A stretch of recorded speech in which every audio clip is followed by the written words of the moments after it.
Well, it shouldn't be our life goal, because there are times in your life when you're not going to be happy. And then what are you going to do? Your goal is demolished. And there are going to be plenty of times in your life when you're not happy. There might be years. And so it's a shallow boat in a very rough ocean. And it's based upon a misconceptualization. Happiness is something that descends upon you. Everyone knows that. You know, it comes upon you suddenly. And then you should be grateful for it, because there's plenty of suffering. And if you happen to be happy, well, wonderful. Enjoy it. Be grateful for it. And maybe try to meditate on the reasons that it manifested itself, right? Because it can come as a mystery, you know. You don't necessarily know when you're going to be happy. Something surprising happens and delights you. And you can analyze that. You can think, well, I'm doing something right. I'm in the right place right now. I've done something right. Maybe I can hang on to that. Maybe I can learn from that. What you should be pursuing instead is, well, there's two things. You should be pursuing who you could be. That'd be the first thing. It's like, because you're not who you could be, and you know it.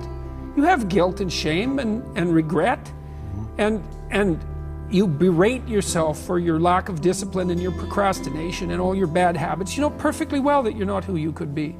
And God only knows who you could be. And so that's how you should be that's what you should be striving for.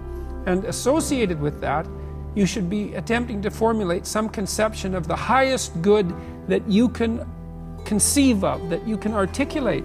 Because why not aim for that? It's like your life is short and it's troublesome. And perhaps you need to do something worthwhile with it. And if so, then you should do the most worthwhile thing. And you should figure out what that is for you. And part of that's definitely going to be to develop your character as much as possible, to dispense with those parts of you that are unworthy. And then maybe, if you're fortunate and you do that carefully, then happiness will descend upon you from time to time. And that's the best you've got. And then also perhaps during sorrowful times, or worse, evil times, the fact that you've strengthened your character and that you're aiming at the highest that you can conceptualize, that'll give you the moral fortitude to endure without becoming corrupted during those times, and to be someone who can be relied upon in a crisis. You know, one of the things I've told my audience is, the young guys take to this a lot. I said, you should be the strongest person at your father's funeral, right? Well, that's something to aim for. It's a transition, a generational transition, and it means that, well, all the people around you are suffering because of their loss. They have someone to turn to who can illustrate by their behavior that the force of character is sufficient to move you beyond the catastrophe. And you need that. Well, the mission is the improvement of your character, the constant improvement of your character. And I think a lot of that's done in dialogue with your conscience. It's like your conscience is always telling you, Socrates said this thousands of years ago, your conscience is always telling you what you shouldn't be doing. And one of the things Socrates said was, what discriminated him from the run-of-the-mill person, and why perhaps we still know of him so many thousands of years later, was that when his conscience told him not to do something, he didn't do it. He stopped saying the things that he shouldn't have been saying, and he stopped doing the things he shouldn't have been doing. And that's a start, you know. That's a discipline, I would say. That's the ability to follow a certain kind of intrinsic discipline. And maybe that's merely the cessation of evil. That's not exactly the same as the pursuit of positive good. Let's say you haven't got there yet, but that's a start. You clear away the obstacles from your vision by ceasing to engage in those activities you know to be wrong. And then the world starts to lay itself out in more pristine form. And then maybe you can start to apprehend what would be positively good instead of merely not wrong. I mean, not wrong is a good start. That's right. You know, the biblical corpus is structured in that way to some degree, at least from a Christian reading. The first rule is follow the damn rules, right? Get yourself together. Here's some rules, 10 of them, 100 of them. Follow them. You discipline yourself, right? You make yourself a reasonably, morally respectable individual. And so now you're not blinded as much by your own proclivity for uselessness and malevolence. And then you can integrate all that. You can integrate all those rules. And that's the beginning of the development of character. And then you can embody the union of the rules. It's something like that. And that's that ultimate nobility and character. Like in the Christian corpus, Christ is represented, let's think about this psychologically, as the perfect individual, right? We'll just think about that as the psychological representation. And that's the person who's taken a disciplinary structure and integrated it into a personality that acts that out properly in the world. And it's not merely rule-bound either, because you have to follow the rules, but you also have to be part of the process that generates new rules when it's necessary. And so you take that onto yourself too, as an additional responsibility. And that makes you more than a blind avatar of authority and stops you from being rigid. And, you know, if you look at a medieval cathedral, one of the things you'll see, for example, is a representation of the sky, the dome of the sky, and maybe you'll see a representation of Christ on the peak of the dome. And think about that as a representation of the ideal individual, speaking only psychologically. It's like there's something of cosmic importance about that. That's what you're aiming at, is that perfection of yourself, and that'll keep you busy for your entire life. And it'll do no harm, right? It'll make you better. It'll make your family better. It'll make your community better, and it'll give you. And it's psychologically meaningful. So there's all that. It helps you withstand suffering and disperse malevolence.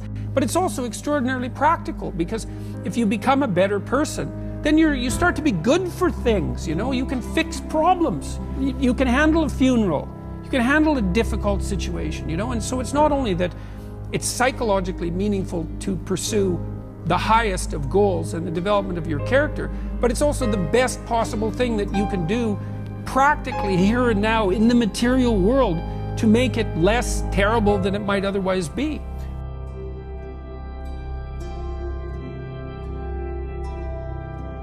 And, you know, I think of people as beasts of burden in some sense, like we're built for a burden, and we're not happy without that burden, and we want to find the one that suits us. And that's difficult. It's part of the adventure of life to seek out the burden that suits you. But when you have that, then yes, then hopefully you're operating in harmony with the requirements of those around you. And the thing to me is that everything else pales in comparison to that. That's why it says in the New Testament that you should stack up riches in heaven. It's like there isn't anything better than that. You know, you're functioning well, your family's functioning well, you're contributing to your community.